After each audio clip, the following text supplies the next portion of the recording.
The starship Meridian hung silently in Earth's orbit, its crystalline hull refracting sunlight in mesmerizing patterns across the void.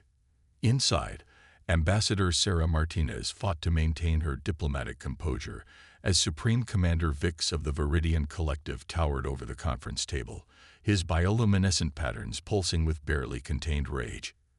"Your species," Vix's translator rendered his ultrasonic speech into crisp English, "has the audacity to refuse our technological guidance, to reject membership in the collective." The patterns across his exoskeleton flashed crimson. "We've uplifted 17 species. None have ever declined."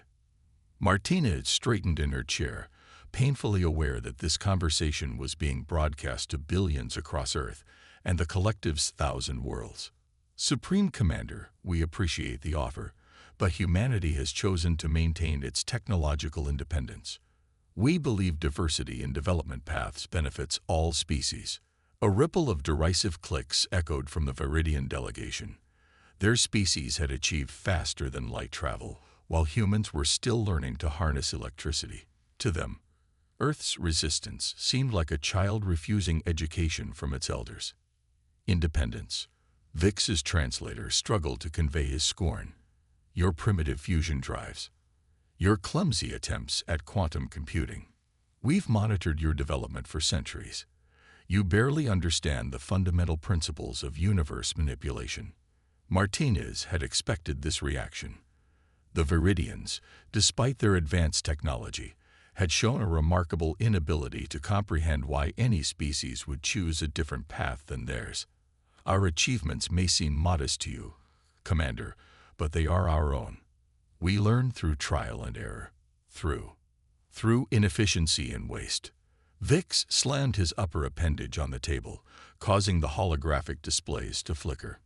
"Your stubborn pride will cost your species generations of progress. Unless..." His bioluminescence shifted to a calculating purple. Martinez felt a chill. She'd been warned about this possibility. The Viridians had a tradition when faced with what they considered irrational resistance. "We invoke the right of correction," Vix announced formally. "Our ancestors established this protocol to demonstrate the folly of pride to emerging species. Choose your champions, humans. Prove your way has merit." The ambassador's mind raced. The right of correction was essentially trial by combat, but not in the primitive sense. It was a complex challenge that tested a species' technological and tactical capabilities. The Viridians would field an army of their finest warriors and engineers. The challenged species was expected to respond in kind. "How many champions does the collective demand?" Martinez asked, her voice steady despite her racing heart. Vix's patterns rippled with amusement. "Bring your army, Ambassador. Show us the full might of your independent development. We will meet in the Helios sector, where your sol system borders collective space. 3 Earth months to prepare." His massive form loomed over her. "When you fail, you will accept our guidance without further resistance." Martinez rose slowly, matching his gaze. The next words would be crucial. Earth's analysts had predicted this scenario, had gamed it out countless times. The response had been carefully chosen.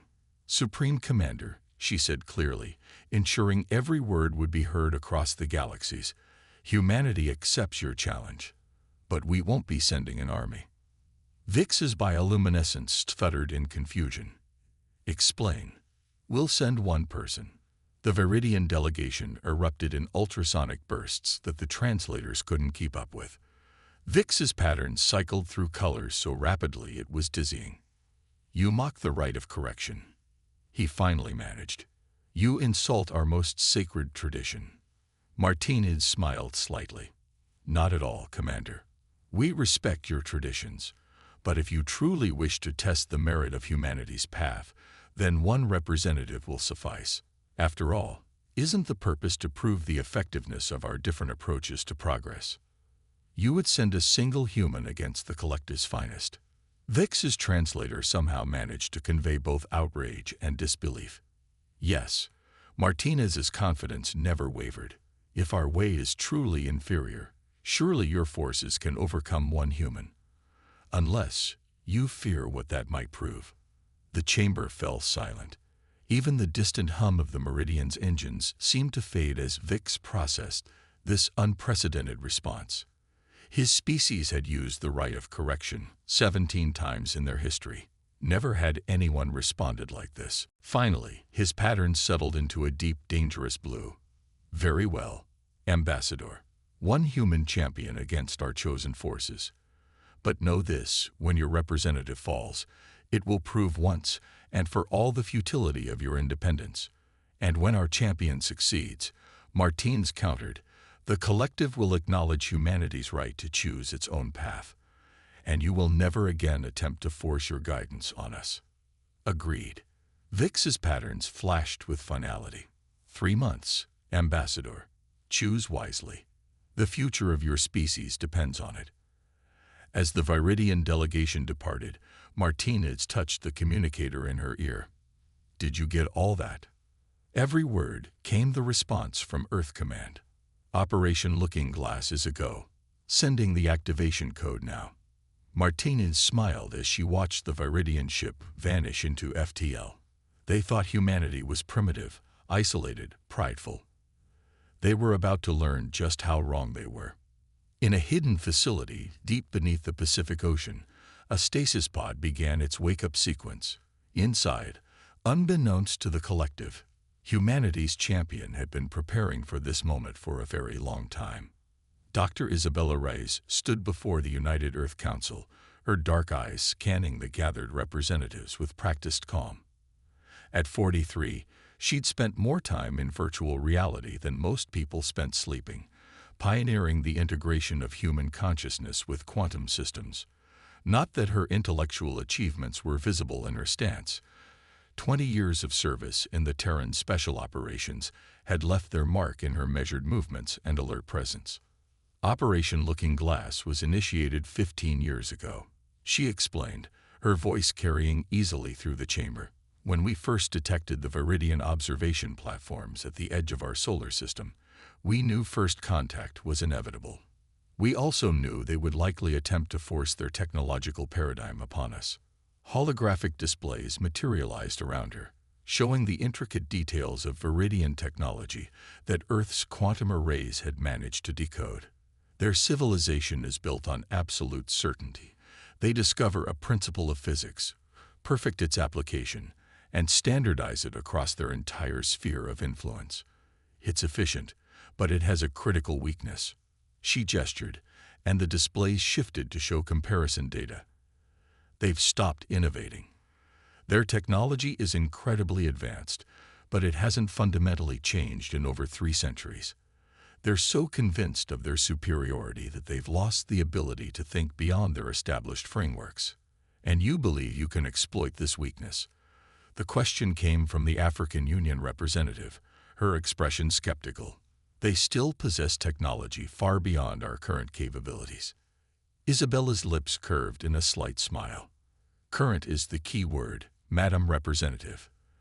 The Viridians think we're centuries behind them because they're measuring us against their own linear path of development.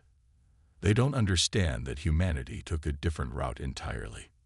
She waved her hand, and the holograms consolidated into a single image, a quantum processor unlike anything Earth had publicly revealed. While they were watching our conventional technology, we were exploring principles they've never considered. They'd mastered the manipulation of space-time. We learned to merge human consciousness with quantum systems. They built bigger engines. We discovered how to fold space using thought alone. The chamber erupted in murmurs. Most of the representatives knew pieces of the project, but few understood its full scope. Isabella waited for the noise to settle before continuing. For 15 years, I've been interfacing with a quantum computer network that operates on principles the Viridians would consider impossible. Their technology is based on controlling the universe. Ours. She tapped her temple. We became part of it. Dr. Reyes, the Chinese representative, leaned forward. Are you suggesting that you can defeat an entire Viridian battle fleet alone? Defeat? Isabella shook her head. No, that's thinking in their terms. I don't need to defeat them. I need to show them that their entire understanding of progress is incomplete. The right of correction isn't really about combat. It's about proving the validity of your species' path of development. She brought up new displays, showing the Helios sector where the challenge would take place. The Viridians will expect a demonstration of military technology. They'll bring their most advanced weapons, their strongest shields, their best tactical AIs. But they've forgotten something fundamental about technology. And what's that? Asked the European Union representative. That it's just a tool. Isabella's expression grew serious. Humanity's greatest strength isn't our technology. It's our ability to reimagine what's possible. The Viridians think they're testing our development, but we're actually testing theirs. They've stagnated, become rigid in their thinking, when they face something that operates outside their understood principles. She let the sentence hang, and understanding began to dawn on the council members' faces. This wasn't just about defending Earth's independence. It was about demonstrating why humanity's messy, inefficient, wildly creative approach to progress might actually be superior in the long run. The operation begins tomorrow, Isabella concluded. I'll enter full quantum integration and deploy to the Helios sector. The Viridians think they're going to face a primitive attempt to match their military might. Instead, they're going to encounter something they've never seen before: human ingenuity unbound by their constraints. As the council session ended, Isabella remained in the chamber, studying the holographic displays. 15 years of preparation, of pushing the boundaries of what was possible when you merged human consciousness with quantum systems. The Viridians thought humanity was refusing their help out of pride. They were about to learn that Earth had chosen its own path not out of stubbornness, but because we glimpsed possibilities they'd never imagined. In her mind, she could already feel the quantum network humming, ready to extend her consciousness across space in ways the collective had never dreamed possible. They thought they were coming to teach humanity a lesson. Instead, they were about to learn one themselves. The next 3 months would change everything, not just for Earth, but for every species that had ever been uplifted by the collective. It was time to show the galaxy that there was more than one path to the stars. The Helios sector blazed with the light of 3 dying stars, their gravitational dance creating waves of radiation that would have overwhelmed conventional sensors. To the assembled Viridian fleet, it was the perfect arena to demonstrate their technological supremacy. Their ships, hundreds of them, formed an elaborate 3-dimensional pattern that reflected both their tactical doctrine and their cultural emphasis on geometric precision. Supreme Commander Vix stood on his flagship's observation deck, watching as his forces completed their formation. The human vessel, if one could even call it that, had arrived hours ago. It was barely larger than a shuttle, its hull a strange, shifting material that seemed to absorb rather than reflect light. A single occupant, as promised. The collective's sensors couldn't even detect conventional power emissions from it. They send one human in a ship that appears barely spaceworthy, he commented to his tactical advisor. Either they are testing our patience, or they are attempting some form of deception. The advisor finished. Our analysis suggests their vessel incorporates principles we don't fully understand. The hull material, for instance, doesn't match any known composition. Vix's patterns shifted to a contemplative green. Begin the first phase.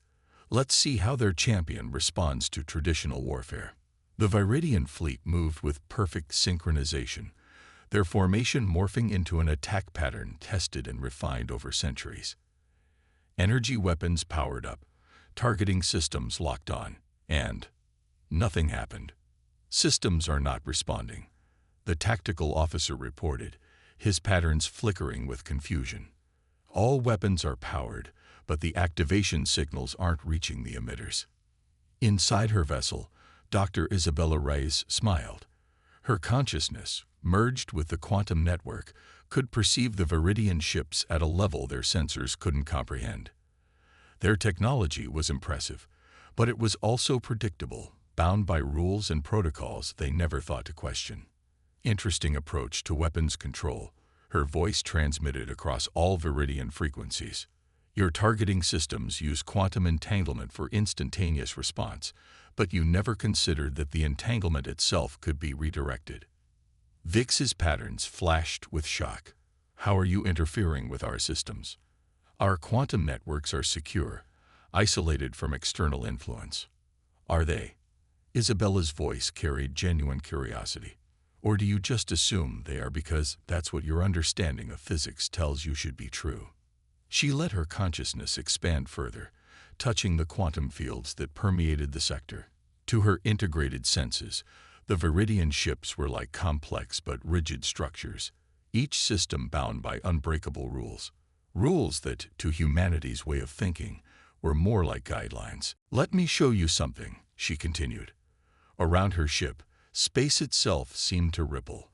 The Viridian fleet's perfect formation began to distort, not through any application of force, but because the very coordinates they used to maintain their positions were being reinterpreted. Impossible, Vix's tactical advisor exclaimed. She's altering our navigational constants, but those are based on fundamental universal constants. They cannot be changed. Isabella's voice carried a hint of amusement. Cannot, or you just never imagined they could be. Your civilization has achieved amazing things, Commander, but you stopped asking what if centuries ago. You found your answers and decided they were the only answers. The Viridian ships struggled to maintain their positions as their very understanding of space and time seemed to waver. Weapons wouldn't fire because the quantum signals controlling them were being redirected through possibilities their systems couldn't process. Navigation failed because space itself wasn't behaving according to their carefully calculated models. This is not combat, Vix protested, his patterns chaotic with agitation. You are not engaging our forces directly. No, Isabella agreed. I'm demonstrating why humanity chose its own path. Your technology is incredible, but it's constrained by your certainty about how the universe works.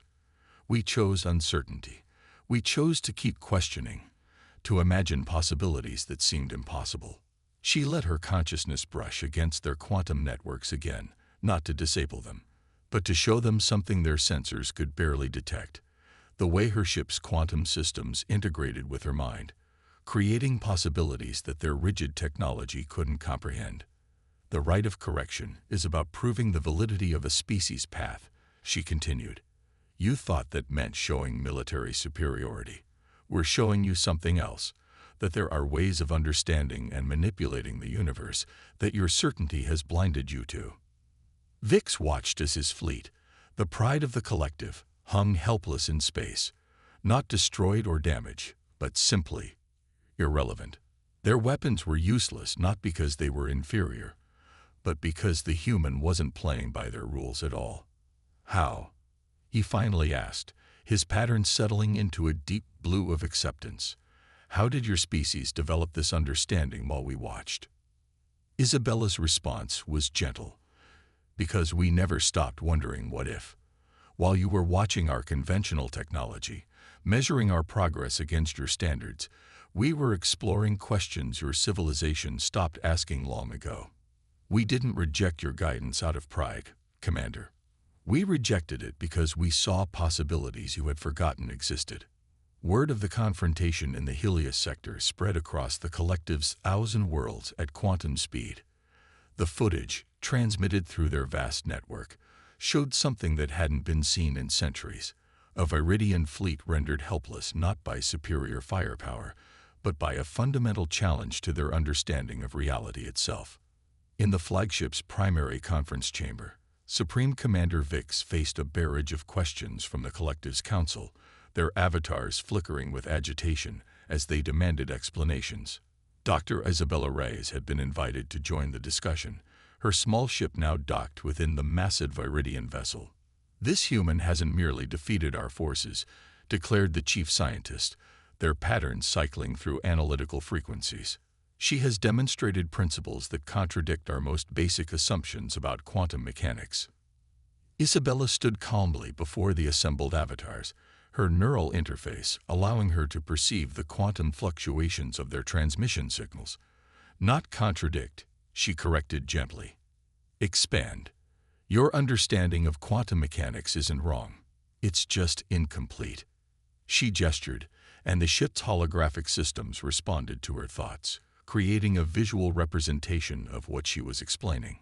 "You mastered the manipulation of quantum states through technology, building increasingly complex systems to control and direct quantum phenomena. We took a different approach. We learned to think in quantum states ourselves."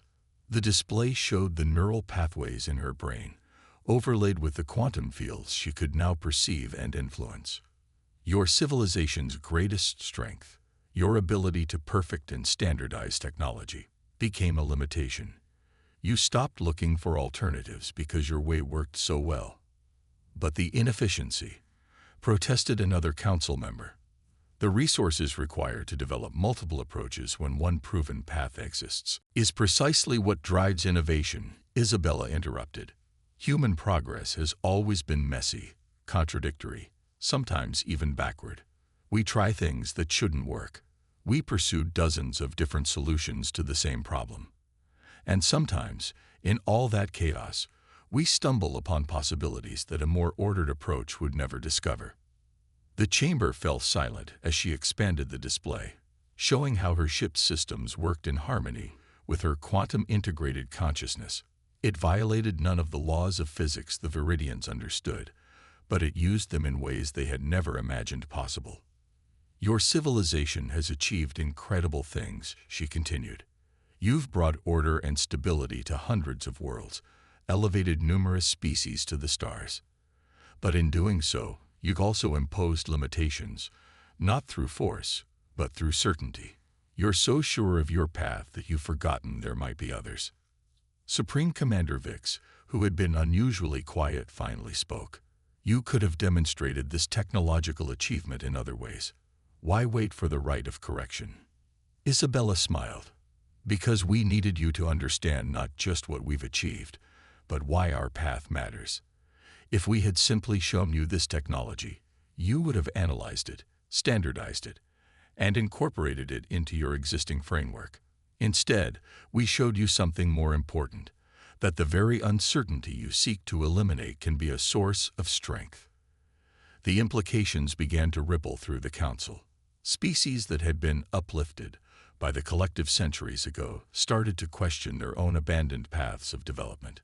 What other possibilities had they overlooked in their rush to embrace the collective's proven methods? "This demonstration was never about proving military superiority," Isabella explained. "It was about showing that progress isn't a single path to be followed, but a vast network of possibilities to be explored. The collective's way isn't wrong. It's just one way among many." She turned to address Vix directly. "Humanity doesn't reject your guidance because we think we're superior. We reject it because we believe that diversity in thinking, in development, in understanding the universe itself, benefits everyone, even you." The chamber erupted in discussion, patterns of light flickering as council members debated the implications. Some argued for immediately incorporating human quantum integration techniques into the collective's technology. Others, beginning to understand the deeper message, suggested that perhaps it was time for the collective itself to embrace a little uncertainty. "Consider," Isabella said into the chaos, "what might be possible if we worked together not to standardize our knowledge, but to expand it. If instead of uplifting species to your level, you help them explore their own unique paths to understanding the universe." Vix's patterns shifted to a color Isabella hadn't seen before, one that her neural interface translated as something between recognition and awakening. "You didn't come here to win a battle," he said slowly. "You came to teach us something we had forgotten." "Yes," Isabella acknowledged, "that the greatest technological achievement isn't perfecting a single path, it's keeping alive the ability to imagine new ones." 6 months after the Helios sector demonstration, the great halls of the collective's Central Assembly hosted an unprecedented gathering. Representatives from all 17 uplifted species joined with human delegates to witness the signing of what would become known as the Diversity of Progress Accord. Dr. Isabella Reyes stood beside Ambassador Martinez, watching as Supreme Commander Vix's patterns shifted through ceremonial colors while he addressed the assembly. The changes in the collective over the past months have been remarkable, though not in the ways anyone had expected.